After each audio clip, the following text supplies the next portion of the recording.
ओम शांति।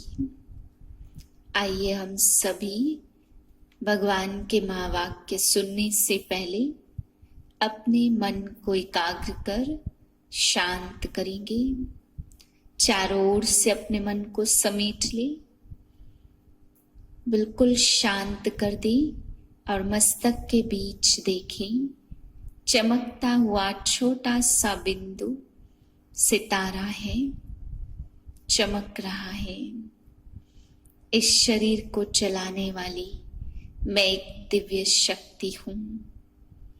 मेरा प्रकाश चारों ओर फैल रहा है। मैं शुद्ध और शांत मन से शिव बाबा के महावाक्य सुनती हूं। 24/8/2020 के महावाक्य हैं।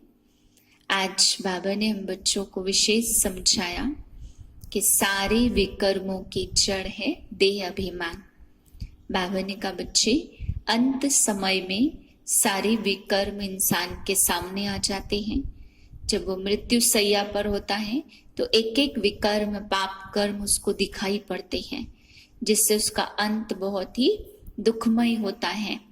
फिर जैसे जैसे कर्म वैसे ही घर में फिर अगला जन्म प्राप्त होता है। इसलिए बाबा ने कहा बच्चे, अगर विकर्मों से बचना है तो पहली युक्ति बताई कि आगे के विकर्म जो हमसे आगे होंगे उनसे बचना है, कभी विकर्म हो ही ना। इसके लिए बाबा ने कहा देह अभिमान को पूरा पूरा खत्म करना है। आत्मा के ओरिजिनल संस्कारों को जो हमारे में सतयुग त्रेता में थे वही जागृत करने हैं। बाकी जो द्वापर कलयुग से हमारे ऊपर विकारों के वश लेप चढ़ गई, हमारी आदत विकारी आदत बन गई, पतित संस्कार पक्के हो गए, उस लेप को बाबा ने का ओरिजिनल संस्कार ना समझ करके उनको हम निकालना है और योग बल से उनको भस्म करके दैवी संस्कार और ओरिजिनल संस्कारों के द्वारा कर्म करने हैं। तभी हम देहाभिमान से बचेंगे और विकर्मों से भी बचेंगे।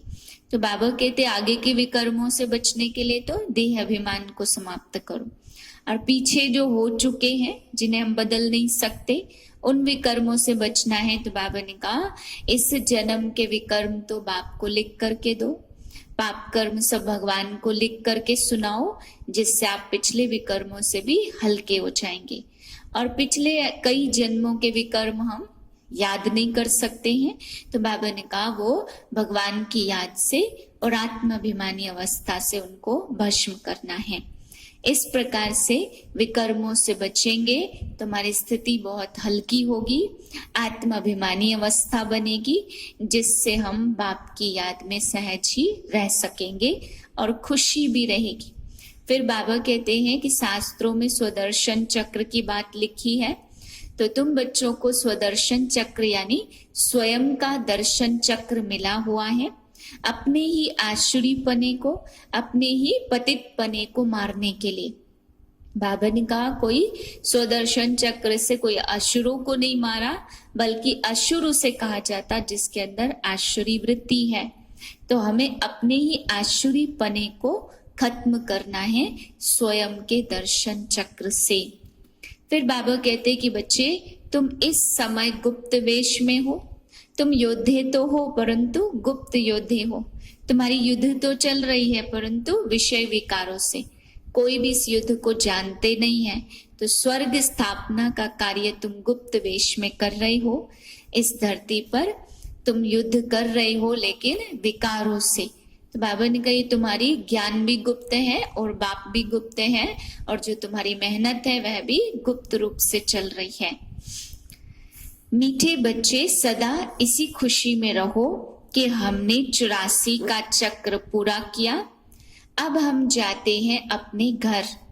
बाकी थोड़े दिन का यह कर्म भोग है।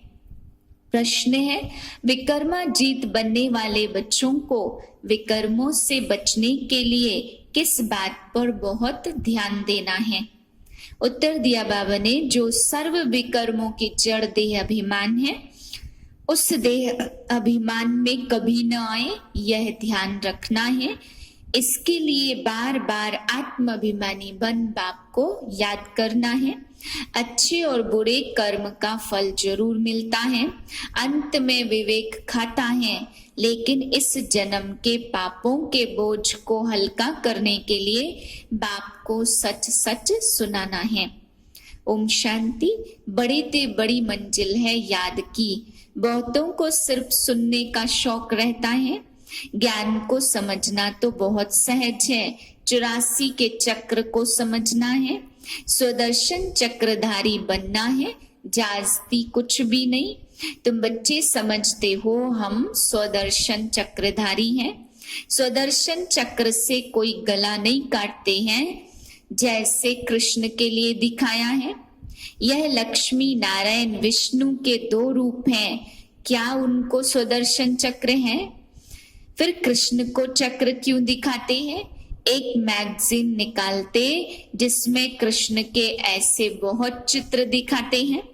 बाप ही आकर तुमको राजयोग सिखाते, ना कि चक्र से असुरों का घात करते हैं। असुर उनको कहा जाता जिनका स्वभाव आसुरी है। ऐसे स्वदर्शन चक्र से बैठ किसको मारते नहीं है। असुर उनको कहा जाता जिनका स्वभाव आसुरी होता। भक्ति मार्ग में क्या क्या चित्र बैठ बनाए हैं, तो रात दिन का फर्क है। वह हद के एक्टर्स तो ड्रामा को जानते हैं, यह है बेहद का ड्रामा। वह तो 2 घंटे का भी ड्रामा होता। यहाँ है 84 जन्मों को जानना। बाप ने समझाया, मैं ब्रह्मा के रथ में प्रवेश करता हूँ। ब्रह्मा के भी 84 जन्मों की कहानी है। मनुष्य यह नहीं समझते 84 लाख है या 84 जन्म है। बाप कहते, बच्चे तुम्हारी भी 84 जन्मों की कहानी सुनाता हूँ। हमने 84 का चक्र कैसे लगाया। 84 लाख हो तो सेकंड में थोड़ी समझ सकते हैं। 84 लाख जन्म है नहीं, बाकी समझते हैं यह थोड़े दिन का कर्म भोग है, अब वापस घर जाते हैं। इसके लिए युक्ति बताई है कि विकर्म कैसे भस्म हो। अभी जो भी विकर्म किए हुए हैं वह लिख कर बाप को दो तो बोझ हल्का हो जाए। जन्म जन्मांतर के विकर्म तो कोई भी लिख न सके। विकर्म तो होते आए हैं, जब से रावण राज्य शुरू हुआ है तो कर्म विकर्म हो पड़ते हैं। सतयुग में कर्म अकर्म होते हैं। भगवान वाच तुमको कर्म अकर्म विकर्म की गति को समझाता हूँ। विकर्माजीत संवत लक्ष्मी नारायण से शुरू होता है। इस ब्रह्मा के ऊपर कोई तो है ना, बाप बिगड़ तो कोई इन बातों को समझा न सके। आदि से अंत तक और कोई का पार्ट है नहीं। तुम हो ऑलराउंडर पार्टधारी, तुम्हारा ऑलराउंड पार्ट है। क्रिश्चियन के लिए ऑलराउंड पार्ट नहीं कहेंगे। यहाँ एकांत में बैठकर एक काम करो, जो बड़े से बड़ी संस्थाएं गीता पाठशाला आदि हैं उन सबको जगाना है, पर्चे छपवाने हैं। बाबा को बच्चे कहते काम नहीं है, बाबा कहते बच्चे सेवा तो बहुत है। मनुष्य जाते हैं कुंभ के मेले में स्नान करने। क्यों स्नान करने जाते? पावन होना चाहते हैं ना।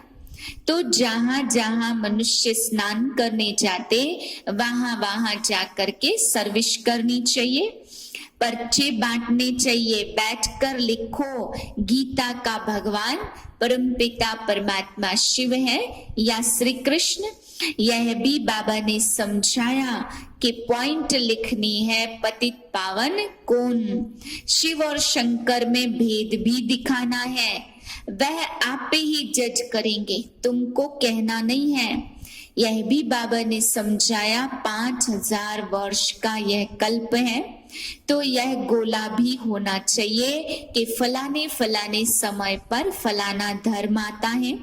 यह चित्र बिल्कुल जरूरी है। कौन कौन से चित्र बनाने हैं, क्या क्या पॉइंट लिखनी चाहिए, यह भी बैठकर लिखो। तुम गुप्त वेश में इस पुरानी दुनिया को परिवर्तन कर रहे हो। धर्म स्थापक के बाइबल आदि छपते हैं तो वह पढ़ते आते हैं, हर एक के छपते हैं ना। तुम्हारा फिर भक्ति मार्ग में छपता है। इस समय तुम्हारा कोई भी शास्त्र नहीं छपता। बाप के पास भी बुद्धि में ज्ञान है। बाप कोई शास्त्र थोड़ी पढ़ते हैं, वह तो नॉलेजफुल है। नॉलेजफुल का अर्थ फिर मनुष्य समझते सबके दिलों को जानने वाला है। भगवान देखते हैं तब तो कर्मों का फल देते हैं। बाप कहते यह सब ड्रामा में नूद है। ड्रामा में जो विकर्म करते हैं तो उनकी सजा होती है। अच्छे व बुरे कर्म का फल मिलता है। उनकी लिखत तो कोई है नहीं, मनुष्य समझ सकते हैं। जरूर कर्मों का फल दूसरे जन्म में मिलता। अंत घड़ी विवेक बहुत खाता है। हमने यह पाप किए सब याद आता। जैसा कर्म वैसा जन्म मिलेगा। अभी तुम विकर्माजीत बनते हो तो कोई भी ऐसा विकर्म नहीं करना चाहिए। बड़े से बड़ा विकर्म है देह अभिमानी बनना। बाबा बार बार कहते देही अभिमानी बन, बाप को याद करो और पवित्र बनो। सबसे बड़ा पाप है काम कटारी चलाना। सन्यासियों को वैराग आता, वह कहते यहाँ का सुख कागविष्टा समान है, तो घर बार छोड़कर जंगल चले जाते।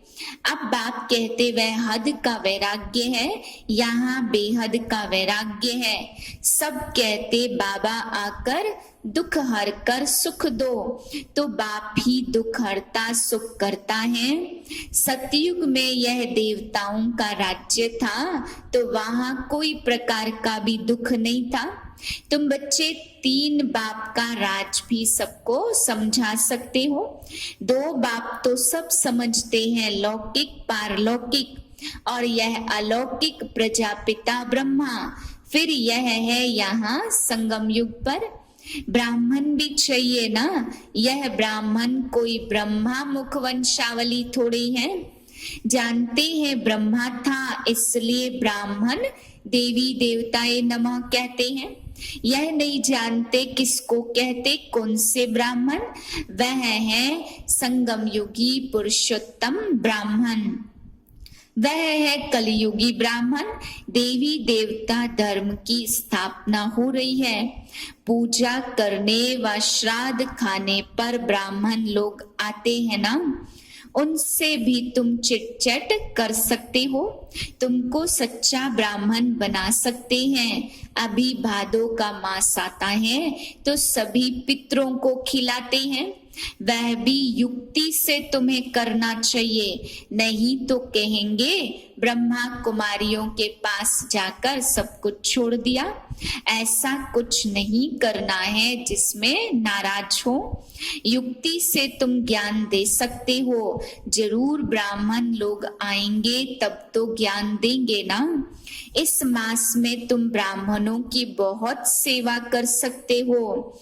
जैसे अमरनाथ की यात्रा पर जाते वे सिर्फ लिखत में इतना नहीं समझेंगे, वहां जाकर बैठकर समझाओ। हम तुमको सच्ची अमरनाथ की कथा सुनाने आए हैं। अमरनाथ तो एक को ही कहा जाता। अमरनाथ अर्थात जो अमरपुरी स्थापन करे। ऐसे ऐसे सर्विस करनी है, वहां पैदल जाना पड़ता। जो अच्छे अच्छे बड़े बड़े आदमी हो तो उनको जरूर जाकर समझाना चाहिए। सन्यासियों को भी तुम दान दे सकते हो। तुम सारी सृष्टि के कल्याणकारी हो। श्रीमत पर विश्व का कल्याण कर रहे हैं। बुद्धि में यह नशा रहना चाहिए। अच्छा, मीठे मीठे से खिले दे बच्चों प्रति माता पिता बाप दादा का याद प्यार गुड मॉर्निंग। रूहानी बाप की रूहानी बच्चों को नमस्ते।